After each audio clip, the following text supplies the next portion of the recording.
Hello everybody and welcome to Cinema Savvy. It's myself George and today I bring you a brand new review. One of the most anticipated reviews for a TV show in I think a very long time. A review that you're going to ask me a question straight away and I'm going to answer it to as soon as I get past the intro about Abu Dhabi Grand Prix. This is of course a Drive to Survive Season 4 review. Now, I want to call it spoiler free, but this is based off real life, right? As much as they try and make it to be as real as it can be. So what I'm going to do, I'm just going to give you a quick warning. I will speak about the 2021 season. I might even talk about a little bit about 2022 because there's some big controversy in this series, as well as real life, what's going on at the moment, of course, which does have to be spoken about. And my thoughts on the show, what I think of it overall. So it's going to be a really tough review to do because I'm a massive Formula 1 fan, always have been. And last year was the first time I had the chance to speak about the series on the channel. And it's a series I think has been very controversial, obviously, given the events of last season. A lot of intrigue from you all at home. So what I want to do, I want to hear from all of you firstly in the comments at home. Comment your thoughts on Drive to Survive Seasons 1, 2 or 3. What you think of the show, what you thought of the season, things you're worried about. I'm quite happy to answer some questions in the comments as well. I can't do specific spoilers per se. I will speak about a lot of events. I'll speak, of course, about the real events, my thoughts on those. But I can't tell you what X, Y, and Z said in this series. But I will be dropping a couple of little things which I think is very, very important to speak about. And a potential major news story next week, which I think could actually emerge as a backlash to this series. So please do, again, comment your thoughts, hit that subscribe button. I've been debating doing a Drive to Survive spoiler video before, so if that's something you love to see, I'm more than happy to do that after this is aired. And if you are new to the channel, if you don't know what we do, we're mainly a films channel. You know, we do some sports stuff. We did a review on Schumacher as well last year. We did, as I said, Drive to Survive. And, you know, any chance we can get to talk Formula 1, given the place of the channel, I'm always going to do so. So, Drive to Survive Season 4, let's get into it. Straight away, I'm going to tell you this right now. Netflix have only released the first 8 episodes for those doing the media coverage. So, I have not seen the final 2 episodes. Those final 2 episodes are, of course, about Abu Dhabi and I would say the championship from Monza onwards. So, if you want to know how the ending goes, I don't know how they edit it. I've got my thoughts on what happened in real life. We've got results from what happened in real life, of course, what they've done to Michael Masi, rightfully so this week as well. So it's a really tricky one. If you've come here for Abu Dhabi stuff, unfortunately, I have no answers for you. And that is actually a partial criticism I have for this series. I'm very worried about this show. As I said, I've really enjoyed the first few seasons. Season 1 and 2 especially was a fantastic insight into Formula 1, giving us a chance to see some more of this behind the scenes stuff, how the teams work, and something happened in Season 3, and I enjoyed Season 3, but I felt really uncomfortable with the Grosjean stuff. I thought they'd milked it, they'd gone too much, and the over-dramatics, I think, became very apparent in Series 3 compared to some of the other series, at least. Obviously, we hadn't had anything like Grosjean, but using the wrong radio messages, the engine volume pump-ups, the damage of the car, sound effects being put in there. There was some stuff I really didn't like in Season 3. But overall, I enjoyed Season 3. And Season 4, I'm in a real predicament now. As I said, I can't talk about spoilers and specifics, but I am going to go through teams and storylines that get mentioned. So if you want to know about if things are going to be covered, I can tell you from what I've seen.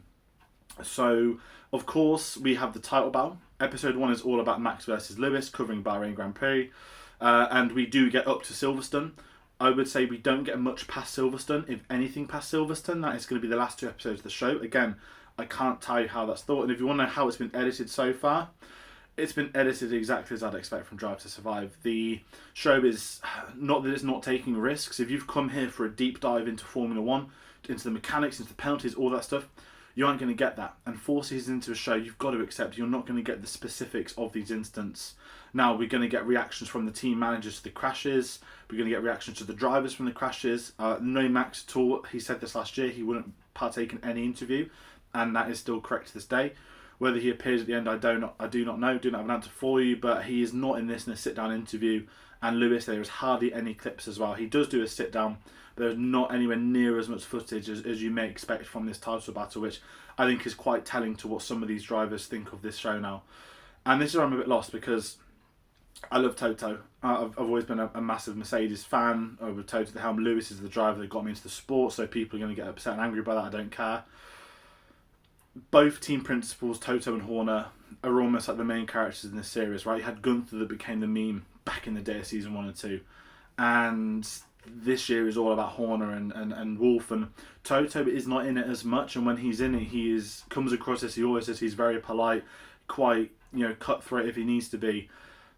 But Horner is playing up for the cameras, and if you really drill down the screen time of each season Drive to Survive, you could argue that Horner is the main character. Red Bull were there from season 1. Danny Rick was big part of season 1 as well. So it's really tough taking all the bias I can out of this, and as petty as last year's rivalry became on the track and off the track, it does unfortunately stem over into this documentary, which the title battle stuff becomes really boring in this. I don't like how they've edited it. Some of it is extreme. You have the very typical Will Buxton overselling any moment, overselling any description he possibly can. And I don't really want to talk about the title battle in absolute truth, because there's a real pressing matter, which is the coverage of one of the teams. I'll save Haas till next. I'm going to go over a few other things. So that's Merck and Red Bull's main section sorted. We obviously have an episode with George and Bottas, which I'm more than happy to go into. That's in the trailer. That is a big thing you can expect to see from the series so far. We also have Monza. We've got a lot of McLaren stuff. Danny Rick struggling at McLaren. Danny Rick, with the Monza 1-2, all that kind of stuff, which is amazing. I absolutely loved seeing that in this series. I mentioned Danny Rick's had some of the most screen time. We've seen him in Renault, we've seen him in McLaren now in this series, and I think he's so perfectly cut out for this, and he's not hiding from his struggles. He owns it, and Netflix obviously have a whole relationship with him and Lando they delve into. We get a look at the rookies. Another major criticism, they treat Ocon like a rookie. He had been in the sport for multiple years already, so having an episode which is Tsunoda versus Ocon is ridiculous. If I'm going to be frank, I feel that's really unfair on Tsunoda. Tsunoda is a rookie, it's his first year in the sport, and I absolutely love seeing Tsunoda in this series. He's so much fun on screen, the character of him. We see his struggles, how he is on the grid. We get to see his team react to how we see him at home on the microphone when he's swearing, all that kind of stuff. So I would say that Yuki is going to be the breakout star of this series by a country mile. But as I said, you're all here to talk about Abu Dhabi, and unfortunately I can't tell you anything about Abu Dhabi. And I've not spoke too much about Ferrari. Again, they're in the Monza situation, but obviously McLaren did so well that day. We get a little bit on signs, but a real core episode, which is the basis for what I'm thinking about right now, which is really tricky to speak about, is the episode focused on Haas. Now, at the time of recording this embargo is going to lift tonight. At the time of recording this, Nikita Mazepin has not been kicked out of Formula 1. The FIA bottled it. The FIA have allowed him to race under a neutral flag, and the UK Motorsport Authority today has ruled he won't be able to race in British events, which will include Silverstone. So at the time of recording, anything could change in the next 6 hours, in the next 8 days between this coming out. If you're watching in the future, maybe it's a joke and he survived the whole season somehow, or he never made it to race 1. So that's the current situation with Mazepin. The episode itself I'm going to go into, because this is my real issue with the show, and I actually think this episode is going to have tremendous backlash when it airs. We have one whole episode dedicated to Haas. Now, I love Mick Schumacher. I've really enjoyed his rise through the junior rankings, F3, F2, and obviously seeing him in Formula 1 last year, he's been a very welcome addition to the circuit. A lot of drivers looking out for him in a terrible car, and we've been able to really see him mature through that. As any rookie would, you get mistakes, but we don't get an awful lot of Mick Schumacher in the Haas episode. Unfortunately, the centre of the Haas episode is Nikita Mazepin, which is, if I'm going to be blunt, absolutely disgraceful to see as a viewer. Looking at current events in Ukraine, I'm going to address this as well. Nikita Mazepin's father is very close with Putin. Dmitry Mazepin is in this episode a lot as well. Dmitry Mazepin is bankrolling Haas. We see him in this show threaten to pull a sponsorship and essentially wipe out the team, because him and Nikita are under the conspiracy theory that Mick Schumacher's car is better and that they have sabotaged Nikita Mazepin's car. If that doesn't tell you all you need to know about these pair of sickos in this sport, then you're going to be even more surprised when the show comes along. Seeing the screen time given to somebody that sexually assaulted someone live on Instagram and not lost their job, seeing somebody that's attacked Callum Isla, and if you don't know who that is, that's another driver who should be in Formula 1 that isn't, went back in Formula 3 days.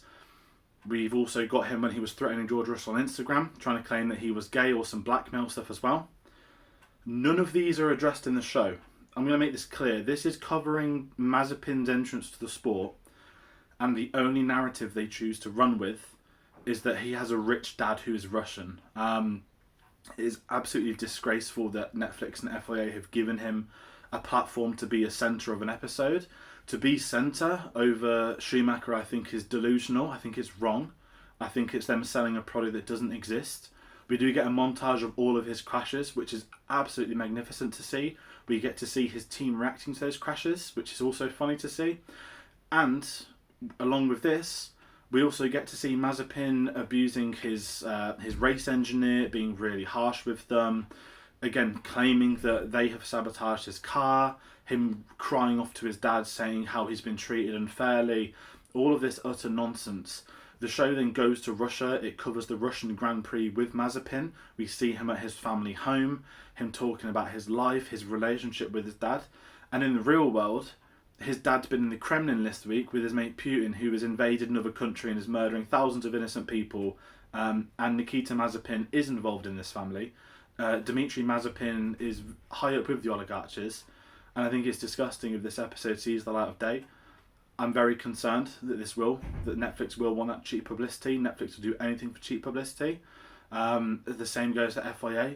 They're trying to paint a new picture for this kid who has no right to even be there to begin with. It is a disgrace he's in the sport. It's a disgrace that he's a centric focus of an episode. And the worst part about all of this is they try the narrative of him coming back stronger. They try and make out that he's great towards the end of the episode. He gets a character arc. It's shambolic. It's disgraceful to see as a fan. And I hope when this show comes out, every piece of criticism you see is centred on this. Again, if he's sacked by then, it's going to be amazing because the episode ends with Haas confirming him for 2022. And again, anything could happen. By the time this video goes up tonight, things might have changed. He might have already lost his seat.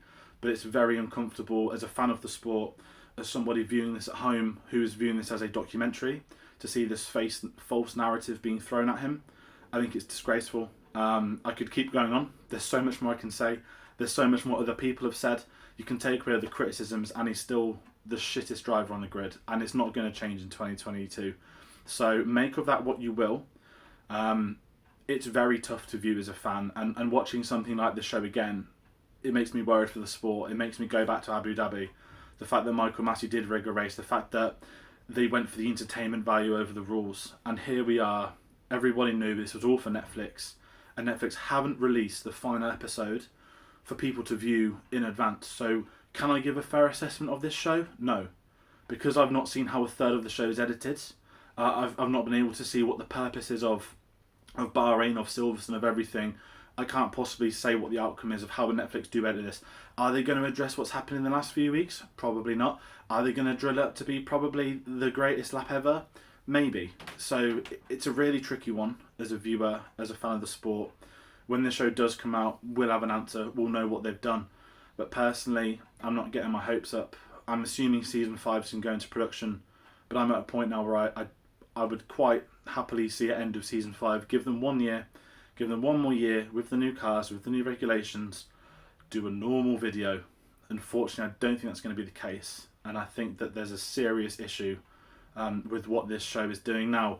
This show is fantastic in the sense it's brought in some new viewers to the sport, and I really appreciate that there are newer viewers with this. It has opened up to a brand new global audience.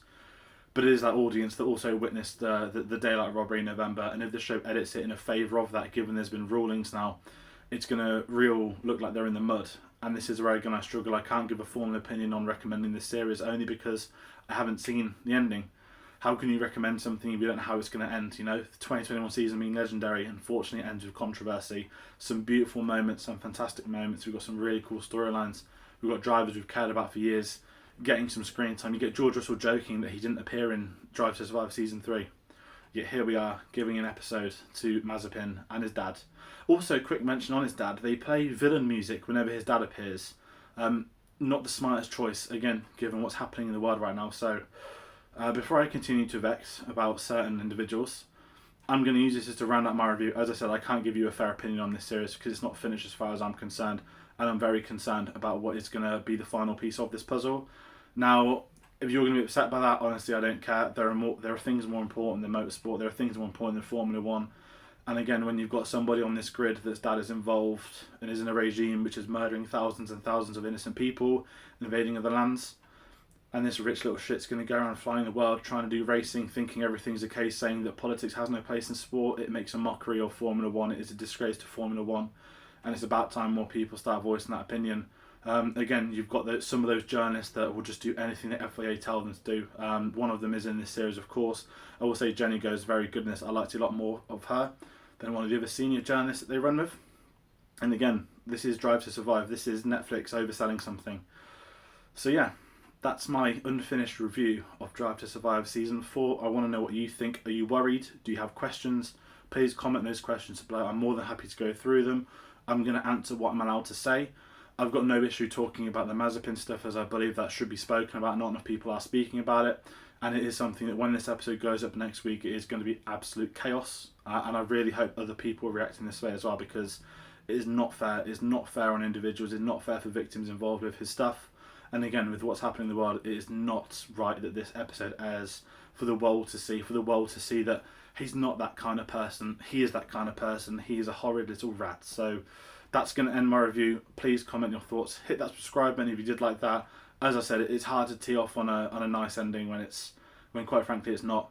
Social medias are scrolling at the bottom of the screen. Twitter at @cinema_savvy, Facebook and letterboxd.com/cinemasavvy.